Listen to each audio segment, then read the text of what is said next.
మధ్యన నేను ఉన్నాగా ఒకసారి రండి కిడ్స్ ముగ్గురు రా రే రారా దత్త తీసుకోలేరా అది భయపడుతున్నాడు దత్త తీసుకుంటానని ఖుషి అండ్ ఊహా ప్లీజ్. ఆ సినిమాలో ఒక డైలాగు క్లారిటీగా చెప్పలో అది మిస్ అయింది. దత్త తీసుకోండి సార్, చెర్రీకి పక్కన కర్రీగా పడి ఉంటాను అంటాడు. నా ఒర్రి మొదలవుద్దురా వద్దు అలాగా.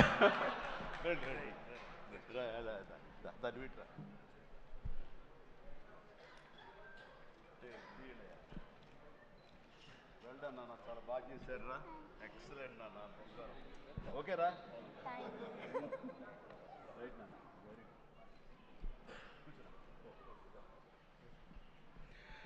రైట్ అండి, అందరికీ నమస్కారం. ఎక్కడెక్కడి నుంచో వచ్చారు అండ్ మీ ఆనందంలో ఆ సక్సెస్ ప్రత్యక్షంగా చూస్తున్నాను. మొట్టమొదటగా ఇంత పెద్ద సక్సెస్ ఇచ్చి గత వైభవాన్ని మళ్ళీ పునరావృతం చేసినటువంటి, మాకు ఇంత ఆనందాన్ని పంచించేటువంటి తెలుగు ప్రేక్షకులు ఈ యావత్ ప్రపంచంలో ఎక్కడ ఉన్నా సరే వారందరికీ మనస్ఫూర్తిగా శిరస్సు వంచి నేను నా ధన్యవాదాలు తెలియజేస్తున్నాను. రిలీజ్ అయిన 4వ రోజో 3వ రోజో సరే ఇంట్లో నేను మామూలుగా క్యాజువల్ డ్రెస్ తోటి ఏదో టీవీలు చూస్తూ కూర్చుంటున్నాను. సక్సెస్ ఎంత అవుతుంది ఏంటని న్యూస్ వస్తుంది, ఆనందమే. చాలా హుషారుగా సుష్మిత లోపలికి వచ్చేసి, డాడీ ఇది వింటున్నావు కదా ఎంత బాగుందో అని అంటే, ఏసమ్మా ఏం డల్గా ఉన్నావేంటి, నీకు అఫ్కోర్స్ నీకు సక్సెస్ మామూలే కదా, 47 ఏళ్ళ బట్టి అనుభవిస్తున్నావు కాబట్టి పెద్ద కొత్త ఏం కాదు, కానీ మాకు మాత్రం చాలా ఎక్సైటింగ్ ఉందంటే, మరమ్మ కూర్చో, నువ్వు చిన్నప్పటి నుంచి అన్నం తింటున్నావు కదా అని అన్నం ఇవాళ తినమంటే బోరు కొట్టుతుంది నేను తినంటావా? అది అమ్మ వండిందైనా, ఆ తర్వాత భార్య వండిందైనా, ఆ తర్వాత బిడ్డలు మీరు వండిందైనా, ఏదైనా సరే మన అన్నం మన కూరలు జీవితంలో ఎప్పుడు బోరు కొట్టదమ్మా. మళ్ళీ నెక్స్ట్ డే మార్నింగ్ దానికోసం అరులు చూస్తుంటాం, ఇదే ఆకలి అవుతుంది, ఎప్పుడు అన్నం పెడతారా అని ఉంటారు. కాబట్టి అమ్మ అన్నం ఎప్పుడు బోరు కొట్టవమ్మా. అలాంటిది ఆ సక్సెస్ అన్నది కూడా అలాంటిదే నాకు. ఎందుకంటే అది సీనియారిటీతోటో లేకపోతే సీజన్ అయిపోవడంతోటో అండ్ మెచ్యూరిటీ రావడంతో ఏదో ఒక్కొక్కళ్ళు ఒక్కొక్కలాగా స్పందిస్తాం తప్ప, దీని లోపల మీరందరూ ఎంత ఎగ్జిబిట్ చేసుకుంటున్నారో, ఎంత బయటికి అందరూ చెప్పుకుంటున్నారో, అండ్ విజయోత్సవంగా మీరందరూ సాహు అనిల్ ఇలా తిరిగి మీరందరూ ఇది ఆస్వాదిస్తున్నారో, అంతకంతా నేను మనసులో ఆస్వాదిస్తుంటాను. మా ఒక్కొక్కసారి అనిపిస్తుంటే అంత అదృష్టవంతులు వీళ్ళు వెళ్ళిపోయి అందరితో ఇంటరాక్ట్ అవుతూ ఈ సక్సెస్ని ఇలాగ అందంగా అందిపుచ్చుకొని తిరిగి ఆస్వాదిస్తున్నారు. ఆ అవకాశం నాకు లేదు కదా అంటే ఎంతో బాధపడుతుంటే, అది ఆ బాధ మౌనం కనిపించిందో కానీ ఇంకోటి కాదు. నేను వీళ్ళు మరీ చెప్పాను, మీరు వెళ్ళండి, ప్రజల్లోకి వెళ్ళండి, అది ఆస్వాదించండి, వాళ్ళతో పాటు మీరు ఇంటరాక్ట్ అవ్వండి, ఆడిచ్చే కిక్ అది వేరే అంతా ఇంత కాదు, అది మరింత ఉత్సాహం మరింత ఊతంగా ఉంటుంది. అది ఫ్యూచర్ సినిమాలకు అది ఫ్యూయల్ లాగా పనిచేస్తుంది. మీకు ఆ ఇంధనాన్ని తీసుకోండి, మరింతగా వర్క్ చేయండి అని చెప్పి నేను చెప్తుంటాను. అందులో వెళ్ళే ముందు నాకు చెప్పాడు వెళ్తానని, గో హెడ్ అన్న. వినాయక్ కూడా అట్లాగే తన ఠాగూర్ సినిమా తర్వాత, అన్నయ్య ఏంటన్నయ్య ఏం ఆనందంగా ఉందన్నయ్య, వాళ్ళు ఒళ్ళు నలిపేసేసారన్నయ్య, పిసికిసారన్నయ్య, మసాజ్ చేశారన్నయ్య, ఆ చేస్తుంటే ఆనందం పెరిగిపోతుంది అన్నాడు. నిజం, అలాంటివన్నీ నేను అనుభవించాను. అది నిజంగా అవసరం.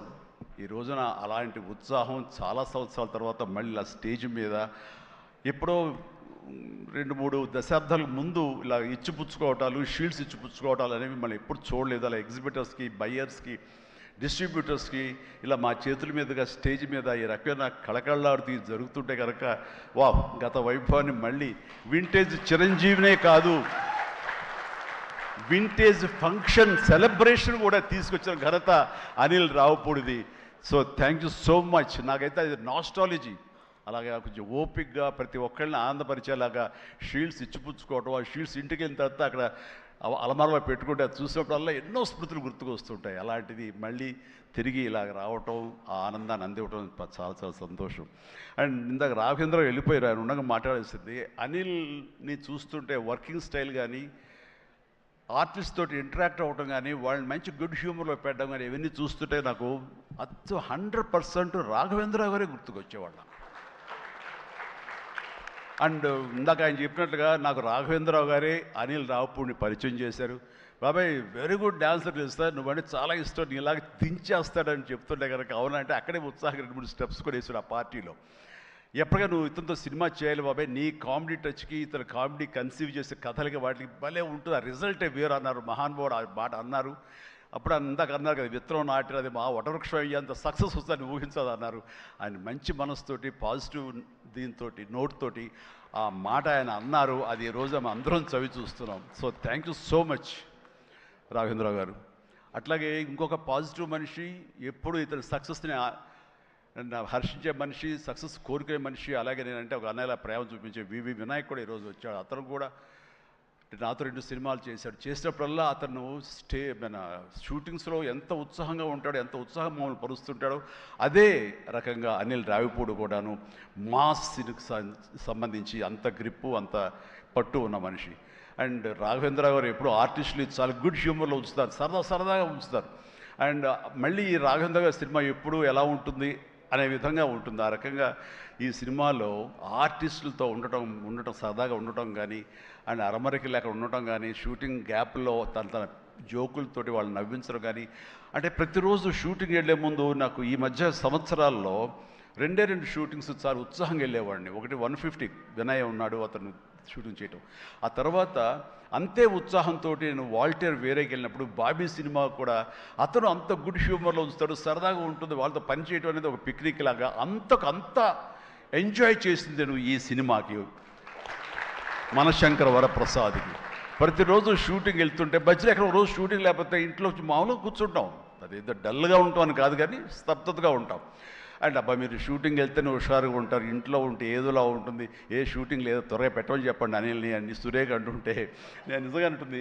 అదే చెప్పాను లాస్ట్లో షూటింగ్ అయిపోయిన రోజున ఎలాంటి ఫీలింగ్ అంటే, ఒక స్కూల్ విడిచేసి వేరే చోటకి ఎడ్యుకేషన్ కోసం అందరూ విడిపోయి ఆయా ప్లేసెస్కి వెళ్ళిపోతాప్పుడు ఇదో తెలియని బాధ, తీపి బాధ ఒకటి మనసులో ఇదిగా ఉంటుంది.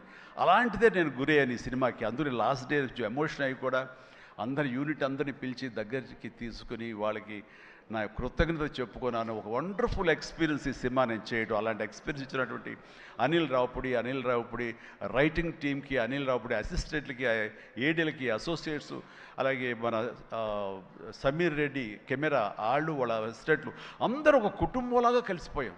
దానికి తోడు ఇంకా సాహు గారి వైఫ్ ఎవరైతే దీన్ని సమర్పించారో అర్చన గారు కానీ, వీళ్ళందరూ ఇంట్లో బిడ్డలాగా, మా సుష్మితో పాటు ఆ అమ్మాయి కలిసిపోయేలాగా వీళ్ళందరూ చాలా ఇది కలిపి ఒక ఫ్యామిలీ లాంటి ఫీలింగ్ వచ్చింది. నేను ఎప్పుడు ఒకటి నమ్ముతాను, నాకు కానీ రాఘవేంద్ర గారు కానీ, నాకు కానీ కేసీ రామారావు కానీ, ఇలా చాలామందితోటి ఫ్యామిలీ అన్న ఫీలింగ్ వచ్చి డైరెక్టర్లకి, ఆర్టిస్టులకి, నిర్మాతకి ఒక మంచి గుడ్ రిలేషన్ ఉండి, గుడ్ ఎమోషన్ కనుక సినిమా ప్రాసెస్ అప్పుడు జరుగుతున్నప్పుడు ఉంటే కనుక దాని రిజల్ట్, దాని ఇంపాక్ట్ ఖచ్చితంగా సినిమా మీద ఉంటుంది. అది నేను అనుభవిస్తూ స్వయం అనుభూతో ఉన్నాను. అలాగే ఇందాక నేను చెప్పినవి కూడాను అన్ని సక్సెస్ఫుల్ సినిమాలే. మిగతా సినిమాలకు వచ్చిందంటే ఏదో వర్రీగా, ఏదో డౌట్గా, ఏదోలా ఉంటుంది. కాబట్టి నేను తప్పు నా మీదే వేసుకుంటాను కానీ ఒకళ్ళ మీద నెట్టను నేను, అది కానే కాదు. కానీ నాలో ఉండే జోష్ ఇంట్లో ప్రత్యక్షంగా చూశారు కాబట్టి, అలాగే ప్రత్యక్షంగా సినిమా సెట్స్లో వీళ్ళు చూస్తారు కాబట్టి నేను ఇది ధైర్యంగా చెప్పగలుగుతున్నాను. అందుకని ఏ సినిమా అయినా సరే కష్టపడే పనిచేస్తాం, ఏ సినిమా అయినా సరే ఇష్టంతోనే పనిచేస్తాం. కానీ కొన్ని సినిమాలు ఎగ్జైట్మెంట్ ఇస్తాయి, కొన్ని సినిమాల రిజల్ట్ అలాగే ఉంటుంది. అలాగే ఈ సినిమా ఇంత రిజల్ట్, ఇంత వెరీ గుడ్ విజయం మాకు లభించినందుకు, మాకు ఇచ్చినందుకు, దాంట్లో మధ్యలో ఒక వారధల్లాగా పనిచేస్తున్నటువంటి బయ్యర్లకి, డిస్ట్రిబ్యూటర్స్కి, ఎగ్జిబిటర్స్కి, ఈ కళకళలాడుతూ ఈ సంక్రాంతి ఇంత బాగా ఉందంటే అందులో ప్రధానమైన కారణం ఈ సినిమా. అందుకని ఈ సినిమాకు సంబంధించిన సంబంధం ఉన్న 50 మంది బయ్యర్లకి, వాళ్ళందరికీ కూడా నా హృదయపూర్వక ధన్యవాదాలు, అభినందనలు తెలియజేస్తాను.